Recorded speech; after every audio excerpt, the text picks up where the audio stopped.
भावांनो, काल आपण इथंच व्हिडिओ काढली होती, तुम्हाला बोललो होते की आजच्या दिवस जर पाऊस आला तर आमच्या शेतामध्ये, शेतकऱ्यांच्या शेतामध्ये पाणी येणार म्हणजे येणार. आणि ते पाणी आलं ना तर 1-1.5 वर्ष पाणी इथून जात नाही, पाणी साठून राहतं. आज मी तुम्हाला पाणी किती आलंय किती नाही ते तुम्हाला काल तुम्हाला मी इथंच बोललो होतो, आता पाणी येणार आहे म्हणलो होतो. तुम्ही बघू शकता पाणी वावरामध्ये आलेलं आहे. तर विचार करा मित्रांनो, 3-4 महिन्यापासून या वावरामध्ये आम्ही खूप मेहनत, आम्ही सोडा प्रत्येक शेतकरी मेहनत वगैरे करतो.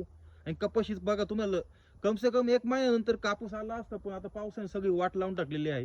आणि ते आमचंच नाही, सगळ्या शेतकऱ्यांचं असंच होऊन गेलेलं आहे.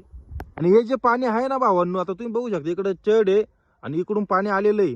म्हणजे या वावरामध्ये पाणी कम से कम आता 1-1.5 वर्ष पाणी निघून हटणार नाही. कपाशी आहे तशीच राहणार आणि ना त्याला कापूस येणार ना काय येणार.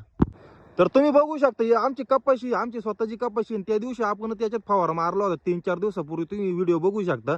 आणि त्याच कपाशीमध्ये ना आज पाणी बघू शकता मित्रांनो, किती किती नाही. तर भावांनो, इथून वरतून पाणी येऊ राहिलं, पाणी बघा तुम्ही. आणि या पाण्यामध्ये सगळी मका वगैरे ना पूर्ण गेलेली. आता हे पाणी काही इथून हटणार नाही. तुम्ही बघू शकता माझ्या मागे ना जनावरांसाठी जी मका असते ती पूर्ण पाण्याखाली गेलेली.